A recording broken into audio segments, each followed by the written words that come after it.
America, Israel और Iran के बीच बढ़ते तनाव का असर अब अजमेर तक पहुंच गया है। शहर के लोग महंगाई की मार झेल रहे हैं।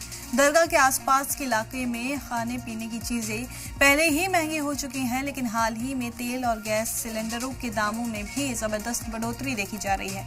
मकामी एजेंटों के जरिए गैस सिलेंडर अब डबल दाम में दस्तयाब हो रहे हैं।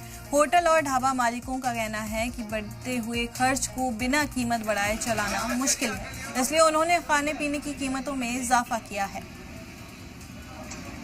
आज से 2-3 दिन मैंने तेल के भाव दे जैसे 2400 रुपये डब्बा फॉर्चून का था, जो इस वक्त अभी 2700 बिक रहा है। 200-300 रुपये ये युद्ध के कारण 200-300 रुपये डब्बा यहाँ पे तेल की का इजाफा बढ़ा है। ये इसके साथ में सब साइड तेल सब महंगे हो गए। मूंगफली का तेल, सोयाबीन, अपने यहाँ की जो फसल है ये भी सब थोड़ा तेज हो गया। 200-300 डब्बा, सब में 300 रुपये डब्बा बढ़ा हुआ है तेल का।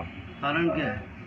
कारण का यही युद्ध के हिसाब से बताते हैं सब लोग कि आगे से माल शॉर्ट है। कांडला पोर्ट पे माल आ नहीं रहा है, अभी शॉर्टेज की तेजी बताते हैं। 3 दिन हुआ है, एलपीजी गैस अवेलेबल नहीं है यहाँ पर, और उसी वजह से गाड़ियाँ खड़ी हुई थी घर पर। आज मालूम पड़ा कि सुबह 7 बजे से लाइन में लगे हुए हैं और इंतजार कर रहे हैं बस क्या होता है आगे, मिलेगी नहीं मिलेगी गैस, नंबर में पहुँच पाएंगे नहीं पहुँच पाएंगे।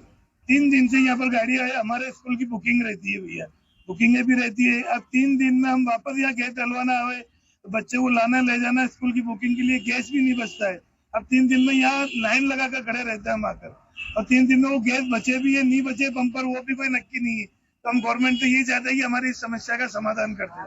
1800 वाला सिलेंडर 6-6 हजार रुपए में मिल रहा है। इस वजह से भाई मजबूरी में महंगाई करना पड़ रही। भाई 50 रुपए का शीर माल था, 60 का बेचना पड़ लिया, क्या करें आप बताओ। ग्राहक खरीदते हैं, वही मजबूरी है। ग्राहक जब आता है, मेहमान आता है तो मेहमान तो लेके ही आता है भाई, लेकिन क्या करा जाए, अब तो बहुत फर्क पड़ा काम पे इससे।